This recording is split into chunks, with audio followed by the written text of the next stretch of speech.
Let's go ahead and get started. Good morning, everyone. I'd like to welcome you to Allyship in the Workplace. My name is Tiara Morris, and I am the president of the Dallas-Fort Worth chapter of the National African American Insurance Association. I will be moderating today's panel.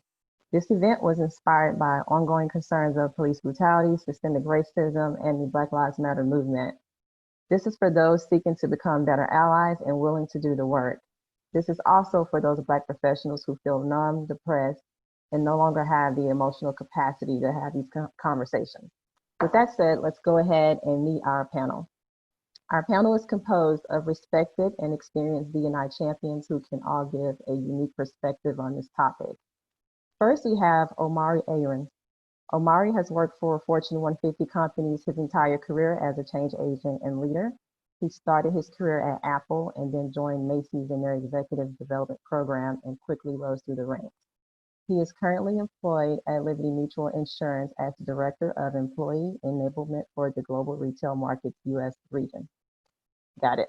He is also the president of the newly chartered and the fastest chartered NAAIA Boston chapter. Our second panelist, Margaret Redd, serves as the Executive Director for NAAIA. She is the first person to hold this position within our organization. She is also a past member of the NAAIA National Board, where she served as the first Corporate Relations Chair. She is also a founding member of the NAAIA Chicago chapter and past president. She has over 30 years of experience in the insurance industry and has served in various roles at St. Paul Company, CNA, MetLife, and Land Risk Management. Our final panelist is Dr. Brenda Wells. Brenda is the Director of Risk Management and Insurance Program at East Carolina University. She built the ECU RMI program from the ground up, and they are now celebrating the program's 10-year anniversary. She's also the owner of Risk Education Strategy. She has spent over 30 years studying and teaching risk management and insurance. Her zero tolerance for bigotry and hate assures her students have a safe environment to learn in. So I'd like to thank our panel for joining us today. Before we begin, I would like to let everyone know that we will have 2 poll questions, and we ask that if you're able to, that you answer them. And you can go ahead and submit your questions via the Q&A chat box throughout the panel discussion. The Q&A will actually be at the very end of the panel discussion.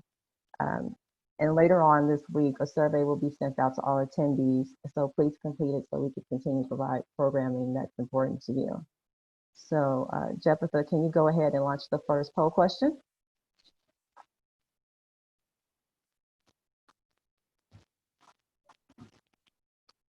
So poll question number 1, this poll question is just to gauge who our audience is out there. So we have A, I believe that I've been an ally to the Black community. B, I have been silent in the past on issues of race, but willing to do the work to promote allyship in the workplace. C, I am a Black professional struggling with the lack of allyship and support in corporate America. D, I am a Black professional feeling supported by allyship efforts in corporate America. So we'll give you a minute to go ahead and submit your questions.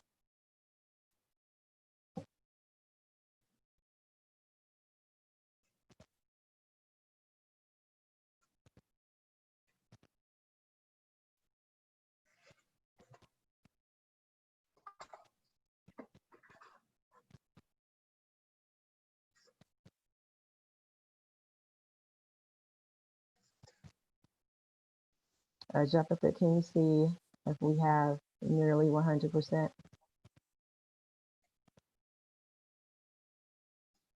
There we go. So it looks like 49% is I've been silent on in the past of issues of race, but willing to do the work to promote allyship in the workplace. 22% I am a Black professional struggling with the lack of allyship in and supporting corporate America. 19% I believe I've been an ally to the Black community, and 11% I am a Black professional feeling supported by allyship efforts in corporate America. So we'll go ahead and close that poll. And we'll move on to our first polling question. So considering that, Omari, we'll start with you. How would you define allyship? Well, first of all, thank you, Tiara, to you and to the Dallas-Fort Worth chapter for having this program. It's just so timely. that we're doing this. Allyship is such an important topic and always really has been. But I think particularly now, and even as we saw in the poll results, it's definitely something that's top of mind for all of us. Um, there's a saying floating around right now on the internet that allyship is a verb, it's not a noun, right? And it's around taking action. It's around speaking up. It's when you see things that are not right, they don't sit right with you, that you raise them up, that you challenge them, and do so in a way. And I think we'll get into this a little bit later in the panel, but doing so in a way sometimes that puts you at risk, right? In terms of friendships, in terms of your political capital that's inside of an organization. Um, and allyship is really, I would say is a choice that we have to make every day. It's an intentional effort. I think about when George Floyd was murdered, and my organization sent out a note that Monday that was just talking about here's, we're going to do some things. We made some donations, and our CEO asked all of us really to check in with each other. And it took me about, and I'm a fairly visible person within Liberty Mutual, and so it took me about 2 weeks to respond to all the emails, the instant messages, the voicemails, setting up the conversations with people who were checking in with me, but also wondering, what they could do to support the Black community within Liberty more directly, more intentionally. And what was interesting about that is that weekend after I finished responding to all those messages was when Rayshard Brooks was murdered in Atlanta. Mm-hmm. And so I woke up on Monday morning and I said, oh my goodness, I really just don't have the energy, the time, the capacity to spend another 2 weeks, right? Like responding to all of these messages. And I didn't have one. I didn't have one message in my inbox. I didn't have one voicemail. I didn't have one text message, from anyone, like when I started that Monday. And my direct manager and I had a really good conversation in my one-on-one on that Tuesday about that. She had checked in with me. But all that support that people had espoused, just in the previous 2 weeks seemed like it evaporated overnight. And so, we really have to think about allyship as a continual choice that we make each and every day. All right. Margaret, would you like to follow that? Not really, no. Actually, yeah, I think Omari has expressed it very well. The only thing I would add is the fact that allyship it reflects a process. And to his point, it's not an event. It's not this one-off thing you do when something happens. It reflects your commitment, the commitment of somebody that's in the majority or someone who's in power, actually, to be able to invest in others, to stand up for others, and be committed to doing that on a continual basis. That's allyship. And Brenda, you consider yourself to be an ally to the Black community. How do you define allyship? I think it's when someone who has privilege shares that and encourages that same privilege in a community that does not have that privilege. It can be me helping the Black community or the Latinx community. I mean, it can work in a variety of ways, but to me, it's also a moral responsibility. I feel like, because I do have privilege that I didn't ask for, but it is what it is. I feel like I should promote others who don't have it. And I cannot imagine turning my back on those who don't have the same privileges that I do. So I'm in total agreement with Omari and Margaret about it's got to be continual. And it cannot be a memo, with 2 weeks full of, rah, rah, rah, we're going to do this, and then they forget about it. It's got to be something that the organization is committed to from the top down. So that's perfect, because that leads us into our next question about performative allyship.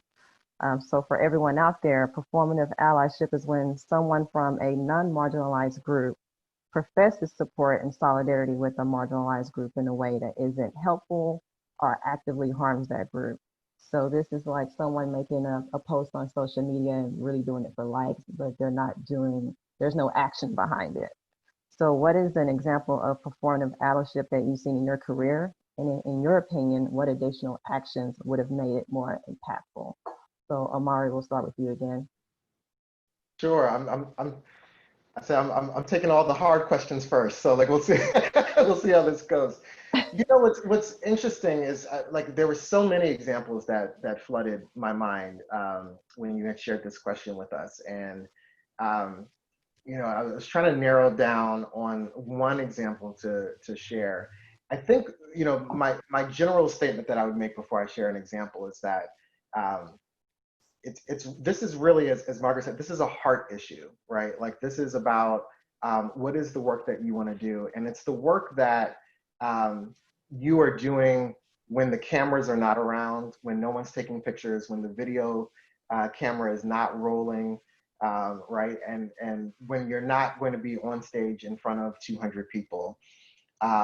And so I think about, you know, just some of the conversations that I've been in, you know, in like performance review calibrations, where we're starting to talk about, you know, promotion opportunity, who's doing really well in their careers and who's not doing well in their careers.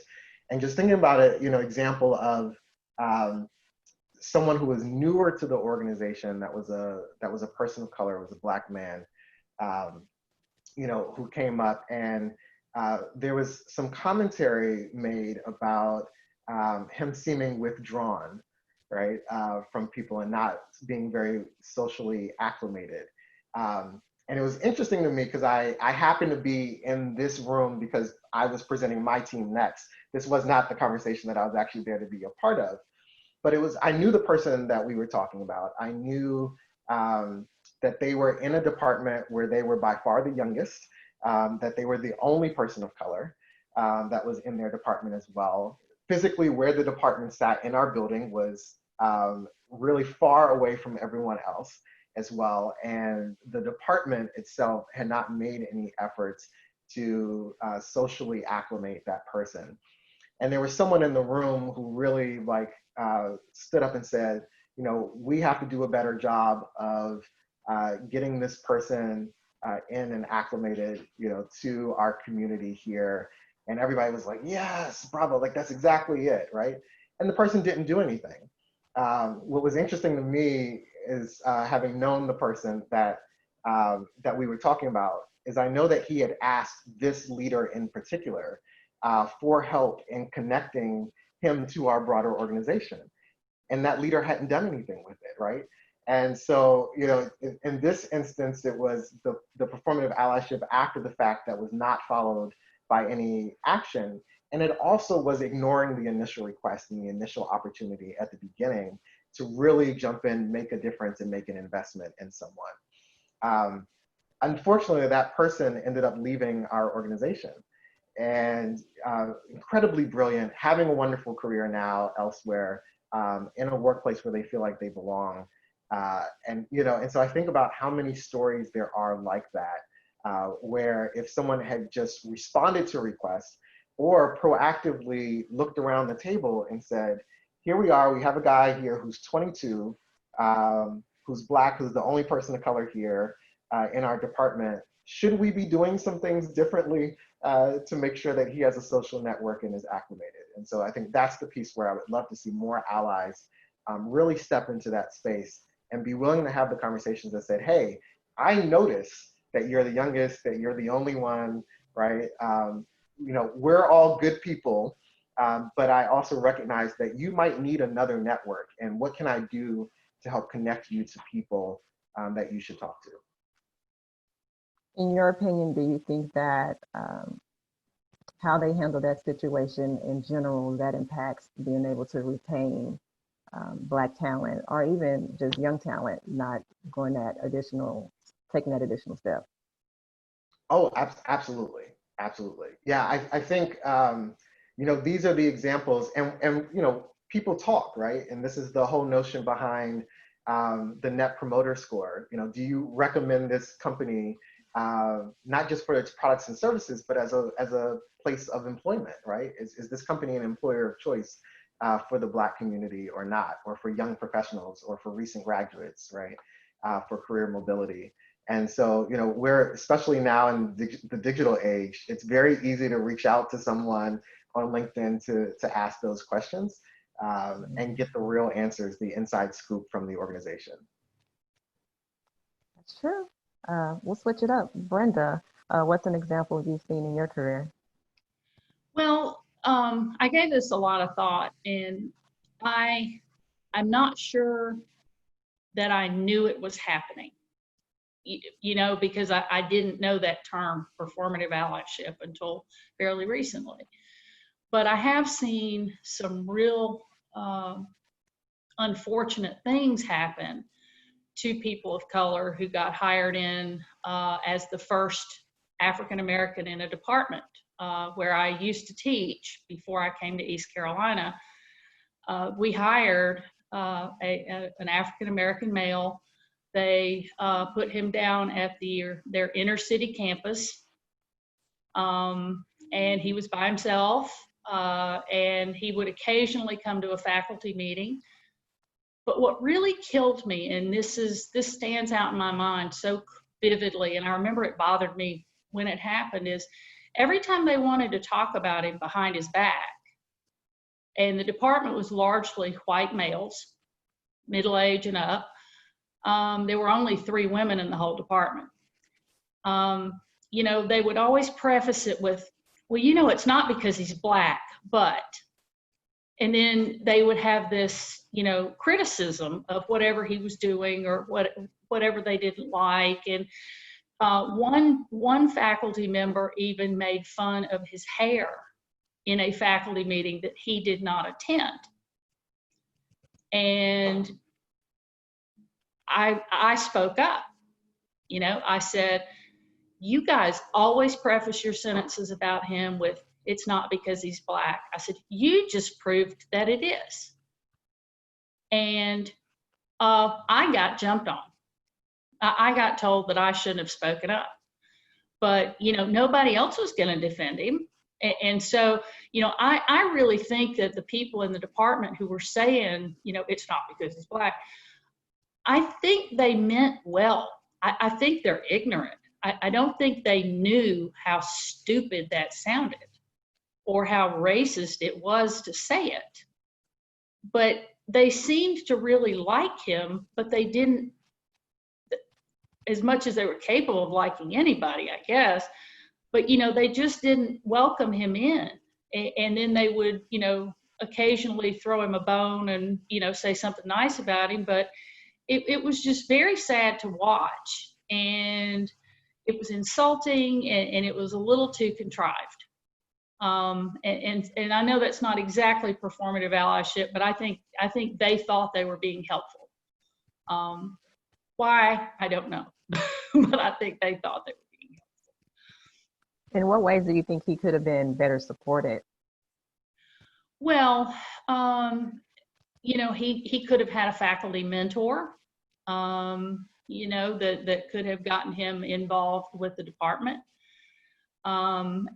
He could have been put on the main campus. They could have sent one of our faculty down to the campus where he was off by himself. You know, he was all alone in this campus that was fairly new, and he just didn't have a support system. I don't know how long. I left. I got tired of it, but I don't know how long he stayed. But I know he had a very positive impact on a lot of students. And it was a shame that, you know, he didn't get the support that I thought he should have had.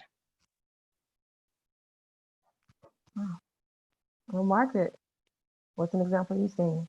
Well, you know, I'm going to make it personal as an example.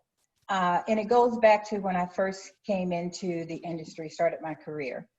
And I started with a company as an underwriting trainee and basically moved from Mississippi to Milwaukee, Wisconsin. That was the location I was working in. So that was my first major move. And so I finished a 12-month training program in 9 months, and a year and a half later, I was teaching in Insurance 21 to people in the offices because I finished that series in short order. 2.5 years after I joined the company, I was put on a management training track, right? And the idea was to spend some time in the field, possibly in the home office, and then ultimately end up in a management position. So over the course of 12 years, I moved 5 times, had just as many jobs, had not management jobs.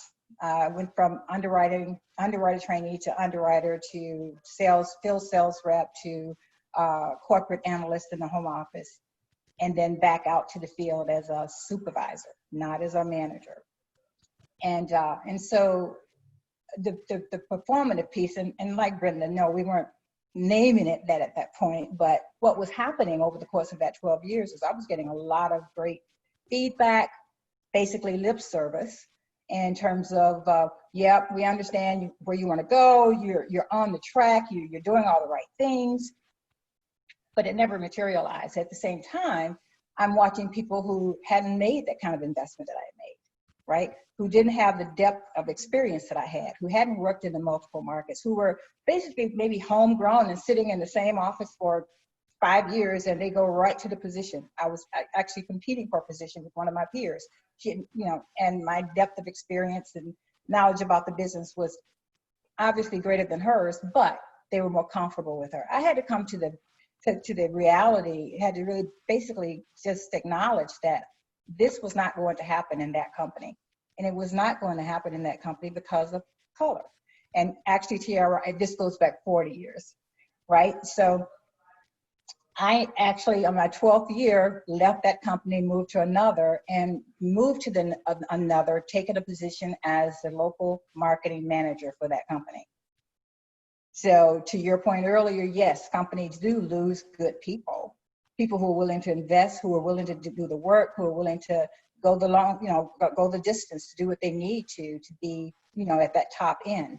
But unfortunately, they could not get comfortable with my color, and like it or not, it is what it is, right? That wasn't going to change. So I needed to change how I was looking at it and how I was managing my career. I see a comment from an attendee that says this sounds like being the typical token hire. Do you feel like you were that token Black hire at that time? Well, initially it may have, I don't know that I would say token. There was a concerted effort at that time to bring in minority students. I went to Jackson State University, a small school in Mississippi. And the year that I joined my company, there were 4 other Black students in that class of about 12 or 13 people, right? But this was a time when the company was out recruiting aggressively to a lot of different schools to bring in good players.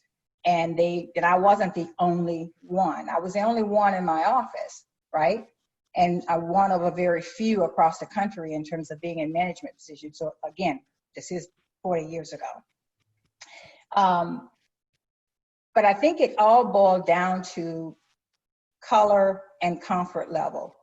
They just couldn't see me in that position as a manager, right? And the color piece was not going to change. So knowing that they were still struggling with that, I needed to make a tough decision. And to your question, your follow-up question about what do I think they could have done differently, let's talk about, thinking about the ally piece, right? Somebody along the lines could have stepped up and tried to do some extra work to understand what was the barrier, and help educate those people and help them to break through in terms of this whole comfort thing. That never happened. That wasn't happening. And so, sometimes you have to make the tough choices to do, something different. I loved my company, and I actually loved every job I ever had in that company. But the bottom line is, what I looked at as a short-term goal, 12 years later wasn't happening either. So I knew I needed to make a move. Right. And the other part of that is that if you look across the industry today, looking at the numbers, looking at the percentages of people in professional jobs in C-suite, in those higher level executive positions, there's still some discomfort in terms of moving people up in those positions. The numbers haven't changed that greatly. The percentages haven't changed that greatly. So there's still some bias, whether it's unconscious or conscious. There's still some barriers, right, that we need to work through. And that was really the point of my telling that story as well, is to say, yeah, that was 30 years ago, but now here we sit. Right. And now you're the executive director of NAAIA. After serving as an officer for several companies for many years. So, you know, I've had a tremendous career, but it's, you know, it's the start was a little rocky. And of course, you're going to have the barriers and the issues along the way. We all do. But you have to make the choices and the decisions that are critical for your own success as well as the company's success, right? So.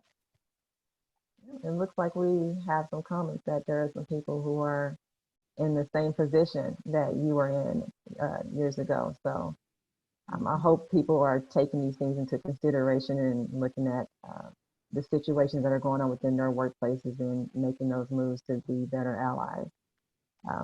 Brenda, this question is specific to you. At what point in your career did you realize you had privilege as a white person, and how did you decide to leverage that privilege throughout your career? I don't think I fully grasped. I've always felt like I was a privileged person. You know, I've had a good life. I wasn't born rich or anything like that, but I've always had what I needed, and I've always had pretty good jobs and good relationships. So, I mean, I've just always felt very blessed and very, very privileged. But it was probably in the last 5 to 10 years that I really started looking at white privilege as a problem. And I guess what I have always tried to do, even though I didn't expressly realize that it was white privilege at the time, I've always tried to stand up for the students and the people in my career who didn't have an ally, who didn't have anyone to take up for them. And I'm reminded there was a young man at my previous employer who was accused of being publicly intoxicated, and 5 or 6 campus police surrounded him. And he explained it to me. He said, I turned to the most decorated officer. He said, and he maced me. And I ran, because mace is very unpleasant. I'd probably run too. He ran himself through a plate glass door and just shredded his face. He had to have several hundred stitches. The police were waiting on him when he got discharged, and they charged him with resisting arrest and assault on an officer because he bumped into one of them as he ran away. His bond was $25,000. It was just crazy. And, you know, his mother called me up and said, I don't know what to do. And I helped her through it. And, you know, I felt like he got a very raw deal. I saw them picking on an African-American male who wasn't bothering anybody. But, you know, they chose to resort to violence instead of talking to him. And I took that all the way to the president of the university. And I said, you know, this is not right, what happened here. Oh, I forgot the best part. They expelled him for 2 years before he could even have his criminal trial. The university had in their code of conduct that you could be disciplined for a criminal charge even if you hadn't gone to trial. Wow. And they expelled him for 2 years. And I remember sitting in the president's office going, you know, this isn't right. And he basically played the game of, well, you know, there's 6 police officers and him, and I've talked to him and I told him, you know, you really can't prove anything that you're saying. And I mean, it was just a railroad job the whole way through. And that's when I realized, started to fully comprehend the racism that's out there, and the fact that if he had been white, they wouldn't have surrounded him. They wouldn't have needed 6 officers around him. They wouldn't have maced him, and they wouldn't have expelled him. And that broke my heart for him, I just, so I've always tried to be an advocate for my students, whoever they are.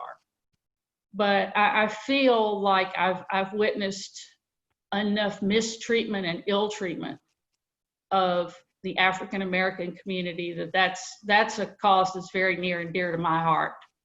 And so I do try to leverage my position. I do try to get, when I have students that may not have the background to want to walk up and shake my hand, I want to bring them out of their shell, and I want to get them involved in our program, and I want to get them involved in the industry.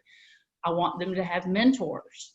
I want to take the power that I have as the director of the program and make sure that I can help each and every student. And that's kind of how I've always approached it. Is that pretty common for the university to have a policy like that, where they can expel the student before they even have a trial?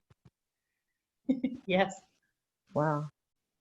And I was on the Code of Student Conduct Appeals Committee, and I resigned, and I told them why. I said, you guys are going to get sued one day, and I'm not going to have my name on it.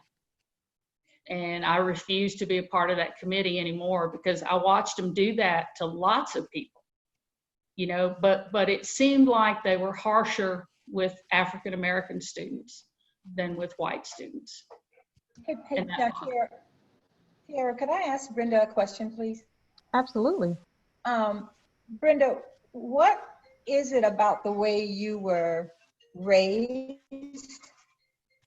do you think, that helped you to have that type of sensitivity to, a diverse group of people, and to come to grips with the fact that white privilege does exist? Well, it's a pretty funny story.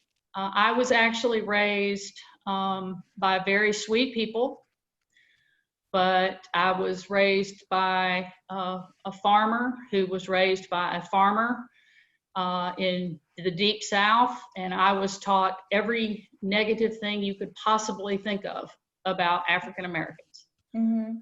I learned the words, the phrases, the stereotypes, everything like that. And it was with education that I changed my mind, and I changed my tune. And it started in high school. One day I was on student council, and there was an African American guy on student council with me, and I said, do you want to go to lunch? Yeah. And so I drove him to lunch and back. And when I mentioned it to my mother, I don't know why I mentioned it to my mother, but I did. She said, you better not let your dad know you had a black guy in your car. And I just remembered going, I'm not going to use bad language on this webinar, but what the, and it just didn't make sense. And it stopped making sense the older I got. I think probably the final straw for me was watching the movie White Man's Burden. And if you've never seen that movie, I think everybody should have to see that movie. It's a very good movie about, they just basically flip it. What if white people had been slaves and black people had all the power? And it's a mind-boggling realization to watch that movie. And I encourage everybody, especially the people who are the All Lives Matter people. I'm very, blunt with them. You really need to go watch this movie before you keep saying that, because you look dumb saying it. And so education for me was what changed. And now I'm my dad and I have a great relationship, but that's one thing we're never going to see eye to eye on. And you have to accept him. And I know there are a lot of older people of all races who are racist. I mean, that can happen in any household, but I'm happy with the way I changed for this. And it was not hard. It wasn't painful. I didn't have to, sit around and be told, don't say this and don't do that and don't think that. And It just came naturally. It was logical to me that it just didn't make sense. But in the last 5 to 10 years, I have really witnessed white privilege more, and I've really come to believe that it exists. It just is there, and anybody who denies it is lying to themselves and the rest of us. And what's the name of that movie again for those who didn't catch that? White Man's Burden. It has John Travolta in it. And I believe Harry Belafonte. But I won't swear to that. But yeah, and it starts, John Travolta is a laborer at the house, and he looks in the window and sees the wife. And she tells her husband, that white man was looking at me. And so they just go after him and fire him and get him fired and, just ruin his life because he dared to look at a black woman. And it's just the whole thing is reality in reverse. And it will really make you stop and think about anything you've been taught or anything that you took for granted. It's a very powerful movie. Yes. I would say here too, because the story that you originally told, Brenda, or the originating story of this line of thought around like excessive discipline for African Americans compared to other groups. I think, particularly because a lot of the conversation has been on policing efforts, and people go, I'm in a corporation, we don't hire police. Like, I'm not the senior vice president of police at Liberty Mutual, right? Like, and so, it feels for some people like that's disconnected from the workplace. And the reality is that, when we talk about workplace efforts for people to be able to bring their whole selves to work, some of the biases that exist when police go to work, right, that show up in those types of situations like the one you described, are the same biases that show up in the workplace. And so, there'd be a whole nother conversation if there were people in the workplace spraying each other with mace. But so it doesn't show up necessarily in that way. It does show up when an employee makes a mistake or they have a project that fails, right? And how an organization will wrap their arms around someone and say, great job, like you went after this, it didn't quite work out, but we still believe in you. We still believe that you have the potential to do this. So like dust yourself off, we're putting you on this next assignment and you're going to be able to have a successful career. Versus someone who has a project that doesn't work for any number of reasons, right? And that person's career ends at that moment, right? They're forced to leave the workplace. And so we think about that even in terms of, some of our human nature coming to work. And if I have a bad day with the wrong people in the room, with the number of senior leaders that I interact with, those are things that can be career ending for me, right? Where someone who is white in our workplace might have a bad day, and there's more willingness for us to look at that person and say, well, they've got a lot going on right now, and that's not normally how they behave. So, someone will have a conversation with them and get them to issue the apology that is needed. No harm, no foul, you'll be able to work your way back from it. And so those are the things, like, I think for us, as we think about it, is these stories that are happening outside of the workplace that are very real stories, right? Is thinking about how would this look in my workplace? And as we are in meetings, as we are observing interactions, right, to challenge ourselves to think about, is this an area where as an ally, I should step in, that I can say something, that I can do something that potentially changes the trajectory of how this particular thing is going to play out for this particular person. And that's the active allyship that we're talking about in this moment, right? It's not standing on the sidelines and witnessing something happening, as Brenda talked about, right? Being in the meeting where people say something and not, being the person to speak up and say, hey, like, what are we really talking about here? What are we really doing here? But even in those conversations when you're in the performance review calibration, or you're looking at scores, or you're looking at pay raises and who's getting $5,000 and who's getting $2,000, right? Being the person who's asking the question about, well, why is that? And when these stories come out of this person had a really great runaway project, right? And that's why we're doing this, and this person's project failed. If you say, well, 2 years ago when I was sitting in this same room and the person that we're talking about right now failed on a project and we gave them another opportunity, are we taking a new approach, right? Because in this instance, we're talking about a person of color, or that because we're talking about a woman, right? Mm-hmm. And so I think those are the moments where within our workplaces, where we really have to step up and we have to really be present and put ourselves out there. And our advocacy, our allyship in those moments is what's going to be really critical for people as they go forward. I see yes, Omari. So it looks like a couple of people agree with you on that point. The next panel question, what would you recommend for an individual, so this kind of all ties together, who they're looking to become a better ally, but unsure of where to start?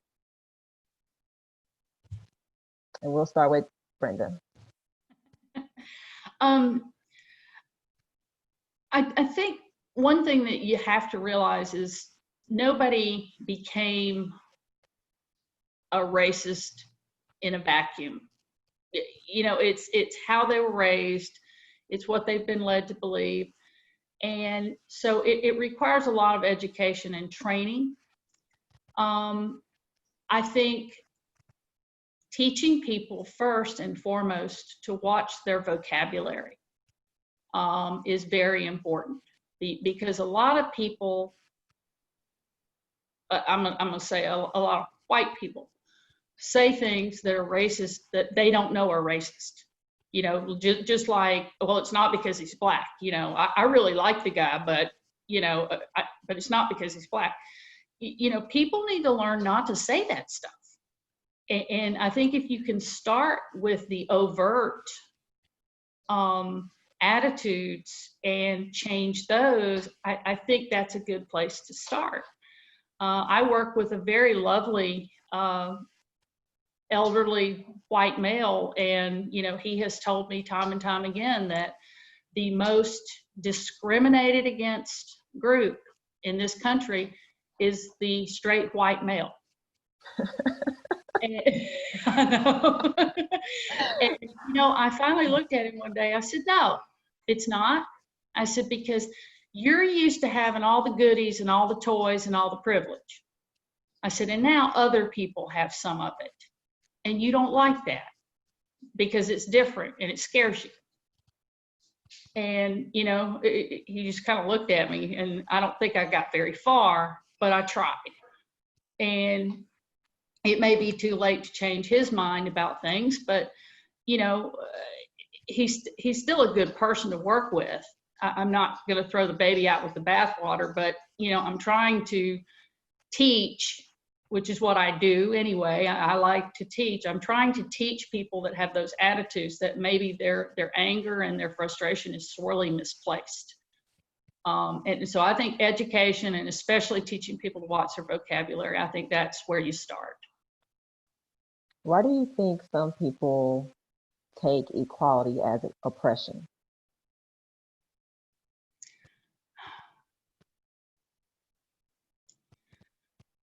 I think for exactly the reason I just said, is they're used to having all the toys and the goodies and the rights and the privileges, and they may have never consciously said, well, I get it and that group over there doesn't get it.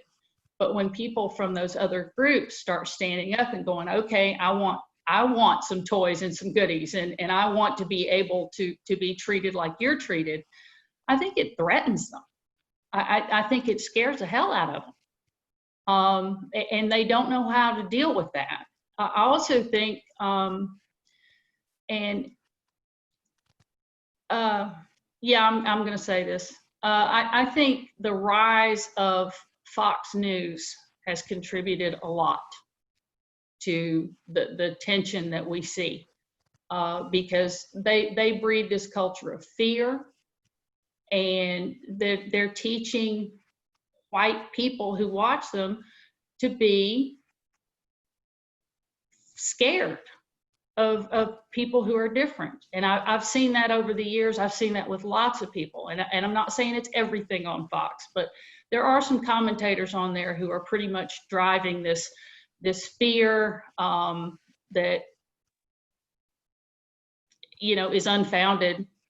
And I think that has hurt quite a bit. I mean, when I was growing up, the news stations, there were rules. You had to give people equal time. You had to say, okay, if we're going to present this point of view, we have to present an opposing point of view. Those laws went away. And now we have news stations that are all editorialized. And I mean, that's true on all sides of the equation. But I think we're getting bad news. I really do. And I think that's hurting. I think that makes people feel oppressed when it's just a question of equality. Margaret, you'd like to follow that? Yeah, Tiara, you know, I think that this question is, I like the way it's worded. I think it's interesting because it says, what would you recommend for an individual looking to become an ally?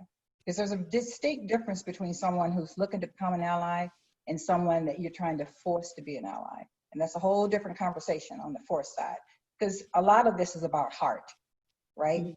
You need to want to do this. You need to care about this thing, care about making a difference, and care enough to invest. So I would say one of the first things is to be, you know, to be self-aware. You need to do some soul searching, try to understand your own biases, do some reading, do some research, just like any other major initiative that you want to take on. Take some time to invest in educating yourself, whether that's through others or through readings or whatever, but get smart about what it is that you're dealing with, and then try to understand where you sit, right? Because all of us have our own biases. Whether we know it or not, whether we admit it or not, we have our own biases. And a lot of that can be changed, to Brenda's point, with education, with understanding, with learning, with relationship building. Some of that fear that Brenda mentioned would dissipate. If the person just only knew me, you're hating me and you don't even know me. You don't know who I am. You don't know what I've done. You don't know what I bring. So I would tell you that self-awareness is important. Becoming fluent, again, understanding, being able to relate to people where they are is very, very important. Being consistent. To Omari's point and to the first question, it's not just the checkbox to say, oh, this happened, I saw it on TV, let me check in. We are Black every day of our lives. And we face issues of systemic racism and systemic injustice every day of our lives. Either we do, or our family does, our friends do, whatever. So we carry this. This is what we live with, right? So it's not just make that one call when you, or tell me you watch Roots. People don't talk about Roots anymore. I'm dating myself. But you know, the example I'm giving is, you know, be consistent and be real. Be active. And I think that one of the biggest things is really be comfortable with being uncomfortable. It's not easy. It's not easy to open yourself up, right? It's not easy to admit some of the things that you maybe don't want to admit. Nobody wants to be this bad thing. But you know, if you address something or cite something that you consider not on the right side of things, the opportunity is to change that. You know, not to sit in the fact that, oh, I'm this way, but to just really, you know, go about trying to change it. So I think doing all of those things and being action driven and active and using your voice and your influence to support others would make a great ally. Omari, what would you recommend? Yeah, I think I love, you know, what Margaret just said, and I'm looking at this question that Michelle just asked about, you know, do you wait until you put people in or not from a training program standpoint? If you're trying to set up a diversity program, right? Do you train people, you know, to first before you bring somebody in? And I think it's a mix of. I think the answer is yes and yes, and I think you have to do both at the same time, right? Like, so I think you have to. I think as a company, you have to say we are committed to doing this, and you also have to take steps for it to happen, right? Because too often I think we get caught in this cycle where we go, you know, we want to make this change, we want to do this thing, but culturally, like, we're not ready yet, right? Like we've got some internal work that we need to do. And I think for anyone that's a hiring manager on here, or anyone that's ever been a candidate in a hiring process, sometimes they drag on forever, right? And so by the time you've done your culture work and rolled out and deployed your trainings, and you say, now I'm ready to go hire somebody, right? You're still looking at another sometimes 2-3 months, to be able to bring that person on board. And so, you have to do both at the same time. There's a great culture change article that I was just thinking about, and it's the title of it is "Change is More Like Adding Milk to Coffee," right? And thinking about that, and I'm not a real coffee drinker, so I have a whole lot of cream in my cup. But when you think about like just the consistency of how coffee changes as you add cream to it, right? Like adding a new element to the environment causes the environment to change. And so when you say we are committed to changing, and we don't have women in our leadership team, we don't have people of color in our leadership team, right? Like you can train on it all day. There's a number of consultants out there, who can advise you and will lead you through a number of exercises, and all of that is great, and you need that too. But the way to make the change is to put somebody on the board, right? It's to bring them into the team. It's to hire them, and by virtue of that person being there, is going to create change. It's going to create some new and different conversations. And so that, I think we have to really remove ourselves from being the barrier to change and saying, I'm not sure that everyone's ready for that yet, right? But I think even to the story that Brenda told earlier, to the story that Margaret told, from her own career journey, right? It's not just having that one person that you hire, right? Like hire 3 or 4 people. They will form a community and a cohort for them to be able to move together, and they will create the support system that they need in order for them to be successful and to thrive in their careers. So I'm not a fan of the of being the only one.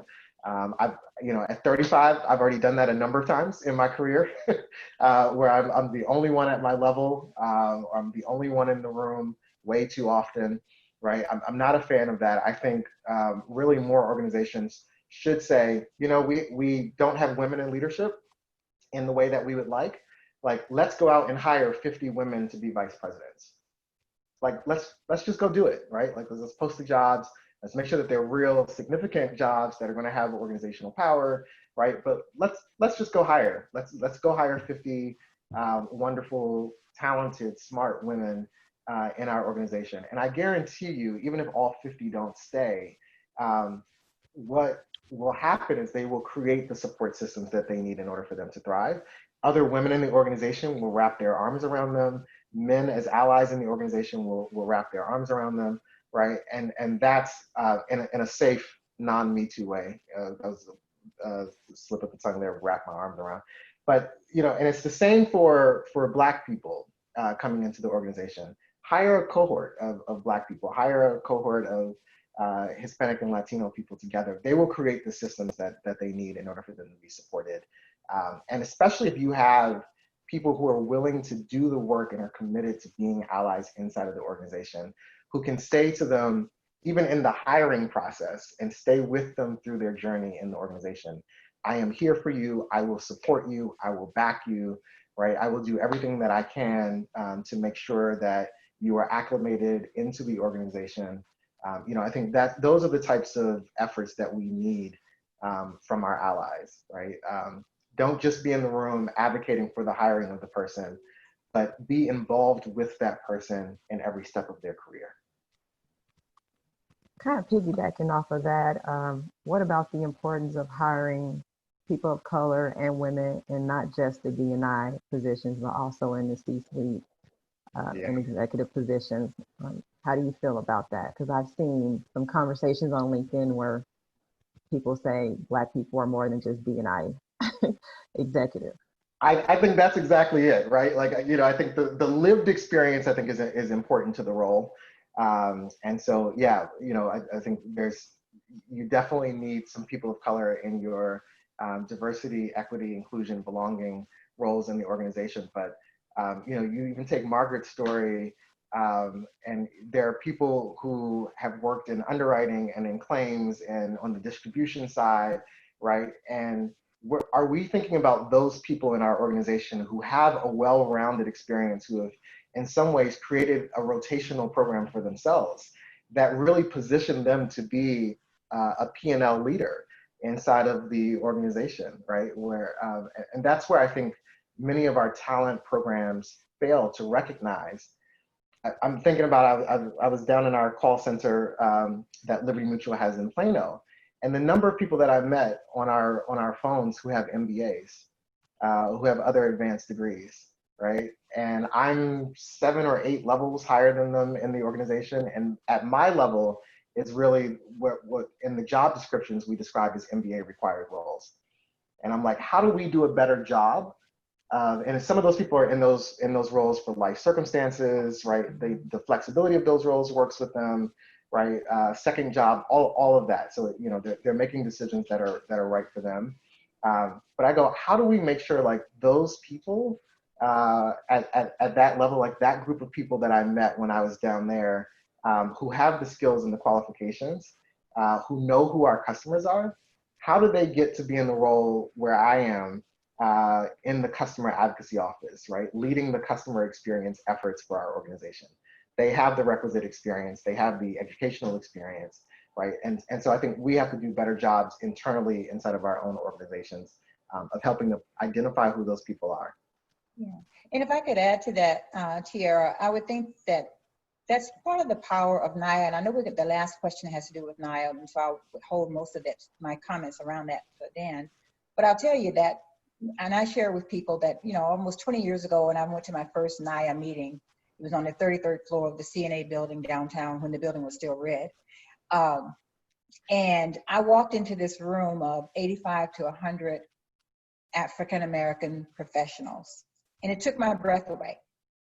Until that point, in terms of that level of professional, I never experienced it. Maybe walk in a room of 1 or 2. Most times it was just 1, me. But that just blew me away, and it really answered that question that Gerald Tillman, the founder, was trying to respond to, and that is, who are they? Where are they? Right? And I mentioned that because for our white friends that are in this audience, coming to a NAAIA conference, you're able to interact with professionals from all ilks, representing all functions, all levels. And so even though you may not have African Americans in your organizations at these levels, you're able to meet people and be exposed. Because a lot of times, just like, again, people can't grasp it because they can't see it. Well, this is an opportunity to see it and interact. I actually had lunch with a friend of mine from Amflin a few years ago. After the conference, everybody had left, and we found a great spot raised on the river to have a bite to eat. And he said, and one of the things he said to me is, I look at the people at this NAAIA conference, and anybody that wants to start an insurance company could easily identify the talent that they need to lead that effort at this conference. That was a huge statement, right? From this white, this gentleman, my age, so I won't say, we're a little seasoned, but that just showed his level of enlightenment, but it also reflected the level of talent that's actually out there. And there are a lot of people who've proven themselves, who've invested themselves, to Omari's point, have the education, have the experience, just have not been able to crack the ceiling, right, to get to that next level. And so just wanted to share that. That's awesome. I would like to remind everyone to continue to send your questions through the Q&A chat box. I see we have quite a few in there already. Omari and Margaret, these questions are specific to you. What are the do's and don'ts when checking in on an African-American colleague after a major tragic event such as the recent killings of Breonna Taylor, George Floyd, and Ahmaud Arbery? I'd say what's interesting about this question is I think it starts with asking yourself, do you have a relationship with an African American colleague, right? Like so many people told me the reason they reached out to me is that there wasn't someone on their team that they had a relationship with, inside of Liberty Mutual, and I was the closest person that they had, even if they had only seen me in a panel discussion like this, or one of our internal programs, or we occasionally had a hallway conversation, right? Or we had worked together on a project 4 years ago when I first started. And I think that was one of the things that was eye-opening for people in that moment when our CEO asked, reach out and check on your colleagues, is that many people realized they didn't have a they didn't have a strong relationship with an African-American person inside of the organization, and not in the way that they would like. And so, you know, it's an opportunity to be able to do that now, right? And to look around and go, why don't I have someone in my circle? Why isn't there someone in my team? And part of our allyship efforts is to help do that. I think in terms of, you know, what should you do? I think it really starts with just expressing support, right? And saying, I'm aware that this is going on, this particular thing happened, and I just want you to know, you know, I'm here. And I'm thinking about you, I'm sending you good wishes. If you're a religious person, say, I'm praying for you. And thoughts and prayers are important, but as we see in other incidents that happen, thoughts and prayers is not enough. And, you know, so I think providing a space to listen, particularly if you have a close relationship with that person, then I think your relationship, your friendship with them allows you to do some different things. Because if you are really friends, chances are you have had a conversation about race before, right? It has come up in your conversations. If you have not had a conversation with that person that's your work friend about race, and the impact that it's played in your career, I would really question whether or not you're actually friends with that person.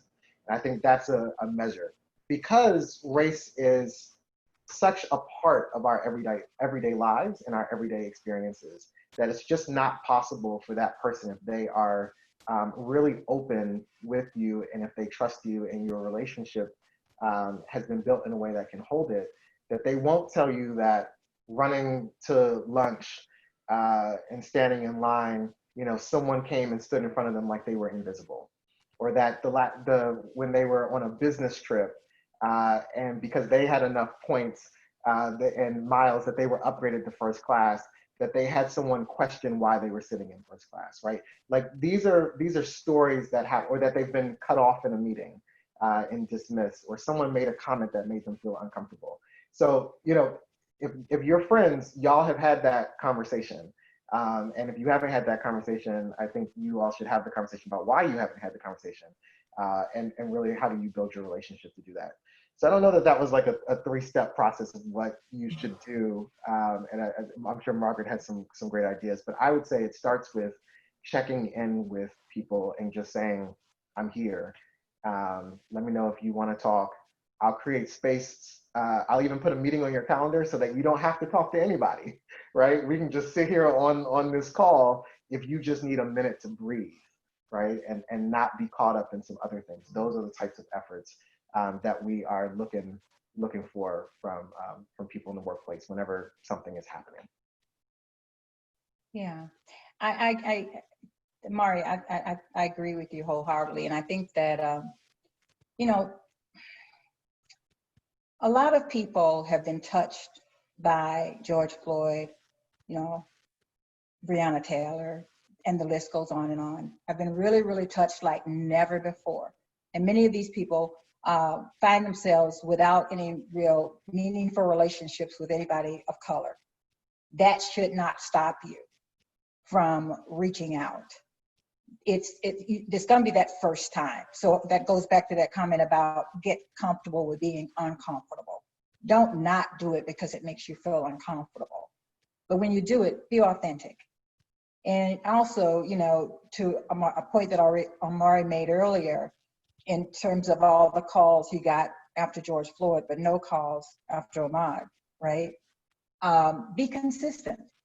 People know when you're real. And you might say, you know, listen, I know we've never talked before, but I'd like you to know that I've been touched, and I want to understand. I want to help make a difference. And to Omari's point, and I'm praying for you. I'll say one thing about the "I'm praying for you" comment.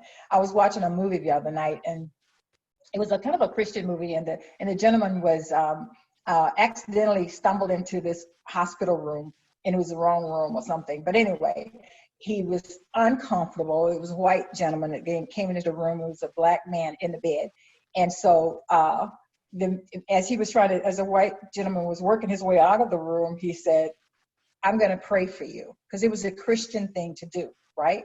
So he finds himself back at the hospital a few days later, and he purposely goes into the man's room. And the first thing he asked him is, "Did you pray for me?" And the guy said, "No." And I say that to say, that can be just one of these flip things that you do, that you say. Be real, be authentic. That's what people need.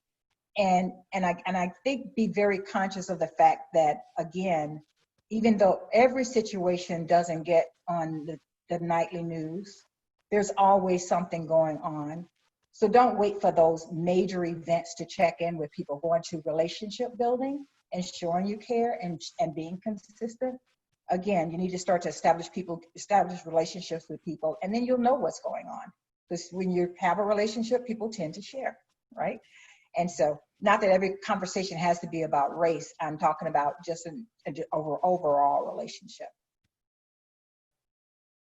Brenda, would you have any, recommendations for how to help people get over that initial anxiety when we're having these conversations? I think a healthy dose of pity is not a bad thing, because you have to realize these people who don't understand what has happened to Black people in our history, they're sad almost, because they just don't get it. And so, understanding that you're dealing with people who may not know how to reach out to you or how to relate to you, and being receptive to it, I think, to the extent that you can. But, so much has happened. I mean, the things that have happened in our society just this year, I mean, just this year, and it goes back to Rodney King and before that.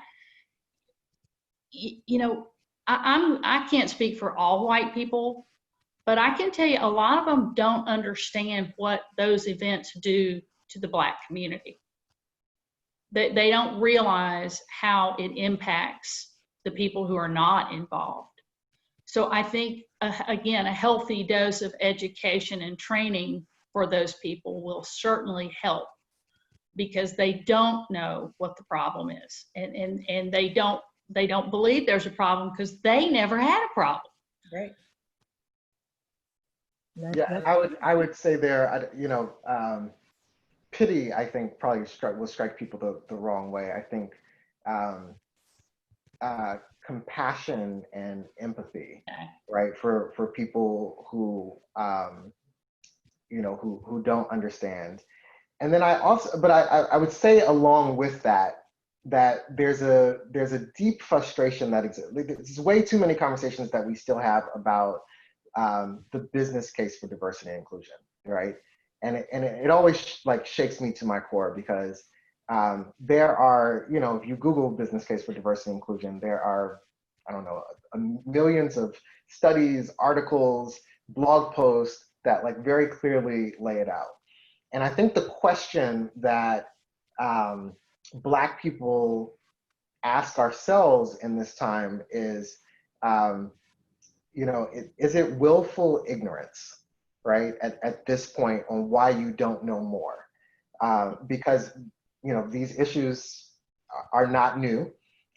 They have been covered in the media, and there's been enough conversations, panel discussions, programs, reports that have come out over the years, that, for anybody, who's over the age of 10, really should have been able to see and grasp. And especially, you know, thinking about in our industry, people who are leaders by position and leaders by influence. You know, there's a question I think that sits, you know, really in the back of our minds that go, how could you not know, right? How could you not see what's going on, particularly when, you know, if for no other reasons, and there are several other reasons, the fact that you have people in your organization who are Black, right? People in your organization who are people of color.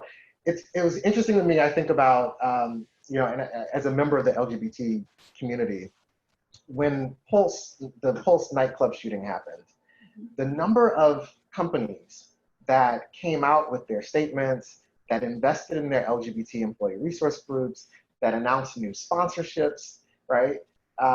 You know, when that happened, when the Me Too movement really started taking hold in a different way, the conversations that we were having, the statements on that that's not us. We do not allow that type of behavior here. And we believe women when women say that they've experienced these things, right? Like when we look at those situations and we see how organizations have responded and we see how leaders have responded, we see that there is, that the capability is there, the capacity for compassion, the energy for empathy, right, is there. There's a desire to be bold in those instances that often does not translate to race. And I think that's the question, you know, and even, you know, to this whole discussion and the topic that we're talking about, are you in it or are you not, right? What Ibram Kendi proposes in his book on how to be anti-racist is that there is no in between. You're either racist or you're not, right? And so his thought process is that, you know, the work of anti-racism requires this continual intentional effort for us to grow, to learn, to be allies, right? And you know, I would say, and you know, I don't have the PhDs and the awards that he has.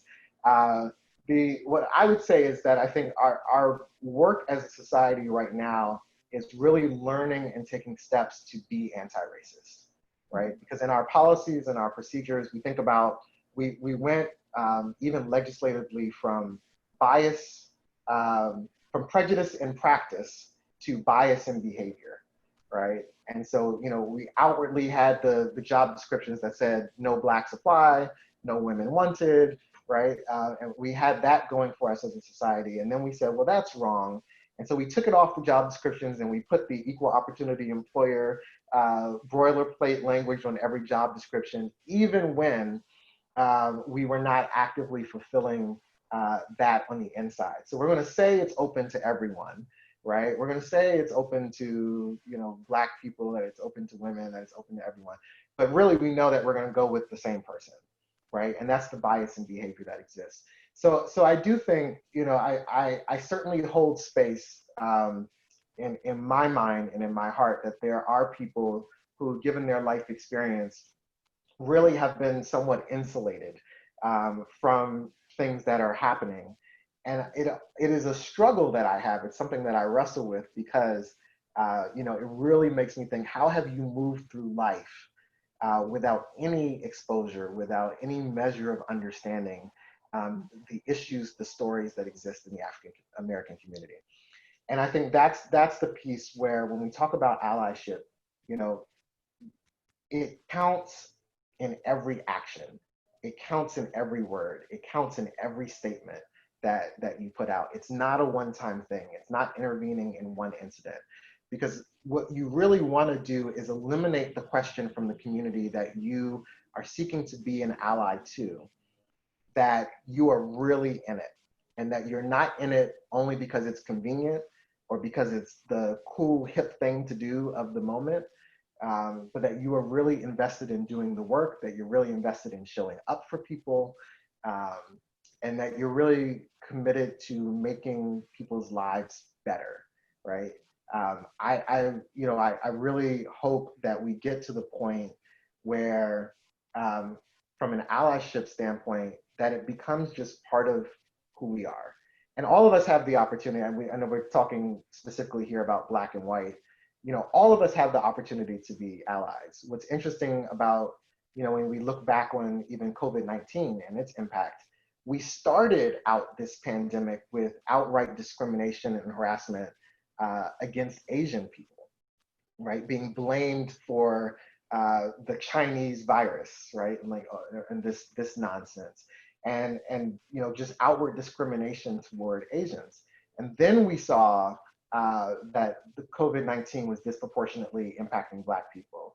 And then we heard the story about Ahmaud Arbery and Breonna Taylor and George Floyd and Rayshard Brooks and the several others that have happened since then, right? And so those are the things that, the Black community had a moment where it really needed to step up and be allies to the Asian community, to say, like, we can't allow this discrimination to happen against you, right? In the same way that we want you to stand with us, we're standing with you. And now the Asian community and every other community has the opportunity to stand with Black people and say, we can't allow this outward discrimination, this racial injustice to continue for you. I think you just indirectly answered one of the Q&A questions about, can Black people be allies as well? So you explained an example of how we have been allies to other communities when they are in need. This question is a bit heavy, but many of us have been conditioned that politics has no place in the workplace and would consider race issues to be political. As a result, many Blacks mourn in silence. We go to work and we work through depression, and we do not address systemic racism in the workplace. Moving forward, how can managers and leaders move past this discomfort and do the work needed to support those employees who are impacted? Omari, we'll start with you. Sure, and I apologize because I was reading some of the comments. And so I was like, I think the core of the question from what I heard was, how do we activate the allyship efforts in our workplace? Yes, so what can managers and leaders do to move past the discomfort of discussing race in the workplace? Because, many people consider it to be a political issue. So no one really ever talks about it. So what can managers and leaders do to move past this discomfort and support those employees who are impacted? Thank you for that. I tell people all the time, managing people is the hardest job, right? And you have to be aware of what you are signing up for, right? Like, managing people is not easy. You are signing yourself up to be uncomfortable. There are going to be things that happen in the journey of leading people, because people are people, right? They are perfectly imperfect. They are flawed. And so all the, I always say to people from an HR standpoint, whenever you look at a policy and you're like, why do we have to write that in the policy? It's because somebody did something at one point in time that required us to put that down on paper and say, don't do that, right? And so, leading people is hard. It is the nature of the job. And if you're not cut out for it, you should not do it, because you end up doing more harm than good. But this notion of, like, not talking politics in the workplace is an interesting one as well, as we think about, being able to bring your whole self to work, because many of the structures that cause that allow for and embrace discrimination and harassment are things that have been legislated. They are policies that are on the books in the places where we live. And some of them are policies that have been recently repealed, right? But are things that have long-lasting impressions. And so if I can't talk about the community in which I live, which the reason I'm there is a result of redlining practices over time, and how that came from a political and a financial agenda, then I'm not really able to bring my whole self to work. I gave an example the other day about voting. Liberty Mutual sends a note every time there's an election in Massachusetts, and they say, make sure that you allow your employees to go vote. The area that I live in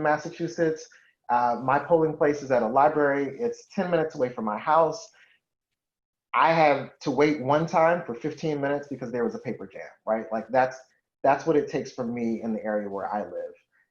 Because the area where I live is one of the areas that was redlined out, where Black people were not allowed to live here once upon a time, right? When some of the people on my team and some of the people that I work with are in areas that were set up by redlining that are continually plagued with fewer voting machines, and they have really the long lines that you hear about sometimes on the news, where people are standing in line for 3, 4, 5 hours to vote, stretching into midnight, why they can't call the election. Those are the communities where people live as well. And so if we're not able to talk about that as a manager, right? When I say, well, if it takes me 15 minutes to vote, I don't understand why you're telling me it's taking you 5 hours to vote, why you haven't come back from your lunch break yet, right? And those are things that are set up by political systems. And so we have to be able to talk about the political systems because it actually does impact who we are and how we move about the world. Margaret, would you like to add on to that? Yeah, listen, I think that at its core, racism isn't about politics, it's about humanity. And so hiding behind, a statement or a position about politics and making that symbolic with talking about racism is just another way of blocking the growth that needs to happen and the changing culture that needs to happen within an organization. So I just think that it's important to make those kinds of distinctions. And then most companies that are out there have a position statement around, their hiring practices and how they stand for, right, equal opportunities and all of that. Well, racism in the workplace challenges all of that. It contradicts all of that, right? And so I think it's important to know that not only is, being able to talk about race and being able to overcome some of these issues that we've been talking about this afternoon, they're very significant and important from a humane perspective, but it's also a business imperative. There are all kinds of studies that show that diversity in the workplace is good and healthy for the business and healthy for the sustainability and the success for their organization. So if you don't want to do it because you care or because you feel that humane piece, then, if you're more driven by the business piece, whatever drives you. But the fact of the matter is, race has to be, at the forefront of issues that have to be addressed at the corporate level, at the organizational level. And then all these other things that we're talking about, including allyship, becomes part of that, right? Otherwise, it just slows down or negates any kind of progress that you're going to make. Brenda, what do you think managers can do to step up with this initiative? I agree with everything that Omari and Margaret have said about the issue. A friend of mine posted this the other day, a meme on Facebook, and it really stuck with me. It said, somebody asked me if I would lose my friends over politics. And I said, no, but I will lose them over a lack of morality. And to me, I find this to be not a political issue, but a moral issue. And I'm not trying to get on a soapbox or anything. I just think it needs to be reframed so that people understand this is not a political issue. It's deeper than that. And to Angela Lindsay, one of our commenters here, she said that, white people in particular, that need to admit they've been racist to acknowledge the changes that need to be made, and that's a hard pill for them to swallow. She's absolutely right, because every one of my friends who I've known over the years, friends and relatives, who is racist, if you tell them they are, they deny it. They don't believe it. No, I'm not. Yeah, you are. and so, that is something that has to be addressed as well, is the fact that a lot of the people who are very, very prejudiced and very racist don't believe they are. And they've told themselves that falsehood so long they actually believe it. So I think first of all, reframing it out of politics and more into a human morality type issue is very important. And then also, you know, we have to call people out on their crap. I mean, you know, when people are sitting there saying, well, I'm the most discriminated against group in the world. No, you're not. And I'll tell you, you're not. And they're not used to being talked to that way, but sometimes, you know, the truth hurts. So I think a lot more honesty, a lot more candor, and a lot more willingness of allies to speak up is all very important. Right. And I see we have several questions about corporate allyship, so I hope that this next one, Omari and Margaret, will help with that. So what are ways that corporations can continue to strengthen their allyship with NAAIA? And if this is a new relationship, where would they start? So Margaret can give the national perspective, and Omari, being the Boston chapter president, can give the local perspective. Okay, Margaret, we'll start with you. Thanks, Tiara. First of all, I would say do what many companies are already doing, and that is enter into a partnership with NAAIA. And when I say partnership, it's in the true meaning of partnership. You know, we have a package, and there's some fundraising pieces to that. But just as important are the strategic opportunities to do, you know, to become strategically aligned. And the more we understand in terms of what that company's priorities are and what they're trying to achieve, the better we're able to, we being NAAIA, being able to map some of our services and support to those things so that the partnership becomes meaningful. And meaningful, not focused on an event or a particular year, but meaningful over time. This should be a living, breathing relationship. And the relationship should be really focused on making a difference and taking on measures that are going to impact the organization, impact the organization, meaning the partner, NAAIA, and certainly the industry. A great example, I mean, I've got a few examples of that, but I would say we have many partners on deck right now. And this year, especially after, you know, again, everything that happened this spring, the phone was ringing off the hook. And we also, all of us have seen many, many companies, the ones that you all work for and others in and outside the industry issuing statements, right? We stand with the African American community, we stand against racism, all of those statements. And that's important. What's even more important is having specific actions and commitment and investments that hang beneath those statements, right?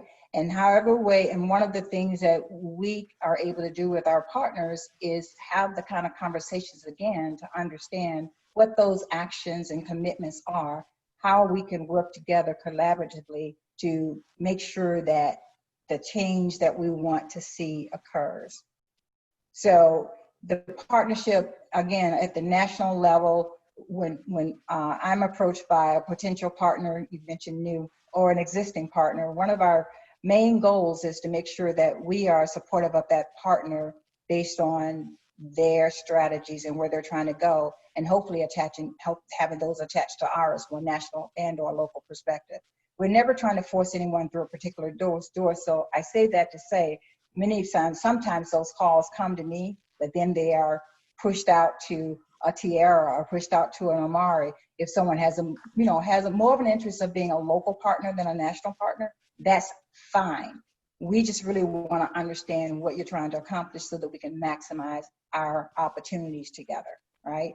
So again, just coming to the table, being a partner, understanding that that means a multi-year invested relationship that's focused on having impact, addressing these kinds of issues that we talked about today, but overall helping NAAIA to achieve its mission and its goal, increasing the numbers of African Americans in the insurance industry and helping those who are career professionals to reach their fullest potential, whatever that means. So the work that we do should always point to those things. And by the way, also helping those who are on the business side, the agents, be highly successful as well. So. Absolutely. Omari, how can local leaders reach out to the local NAAIA chapter leaders and strengthen those allyships. Yeah, absolutely. You know, I love these conversations. We never have enough time. So just in 60 seconds or less, I'll say, um, you know, NAAIA as an organization is continuing to grow, and being able to do that under Margaret's leadership has been wonderful. You mentioned at the beginning in my introduction that Boston is the newest chapter and the fastest chartered chapter. And that had a lot to do with the support from the national office, surely, but also from chapter leaders like you, Tiara, like our Atlanta chapter, like a Greater Hartford chapter, who all were just willing to welcome us in to share best practices, right? And I think that is a model for really what we're talking about in allyship. It's around like, how do you make the path easier for people that come behind you?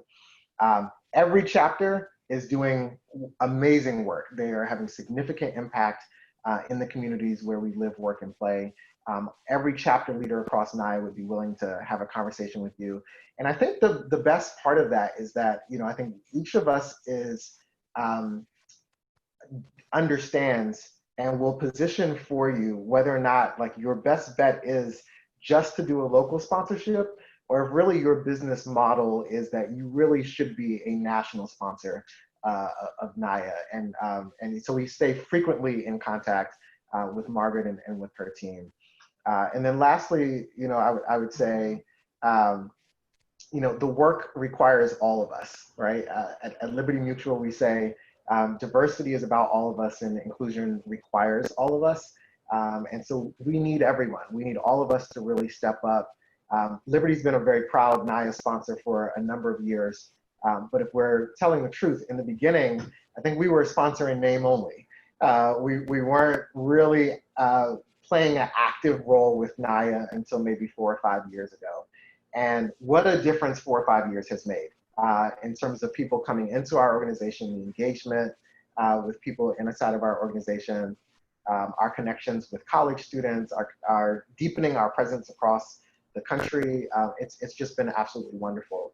And so, you know, there are organizations, maybe NAAIA is the solution for you, maybe it's not, but there are organizations who need you to step up. There are people who need you to step up and to really engage. And so this is the moment.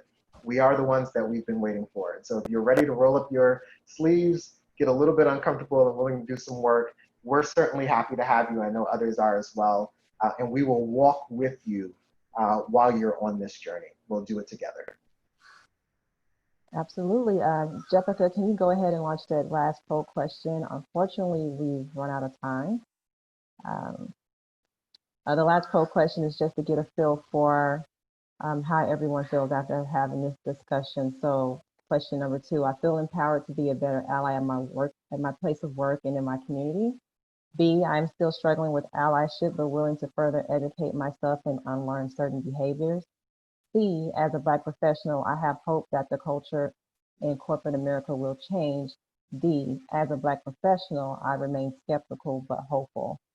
So while you guys go ahead and answer those poll questions, I would like to point out that in the chat discussion, if you're looking for allyship resources, there are several links that have been provided. So you can just go ahead and copy and drag those and save them to wherever you need so you can quickly reference those.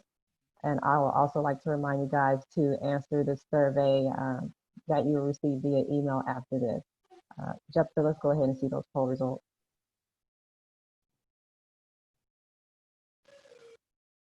So 50% said, I feel empowered to be a better ally at my place of work and in my community. So I would definitely like to thank our panel for that. Thank you, Brenda.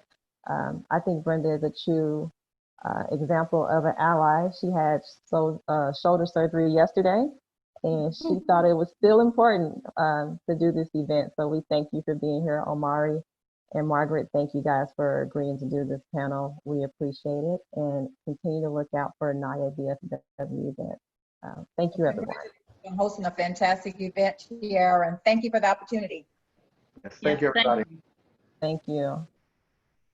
Bye.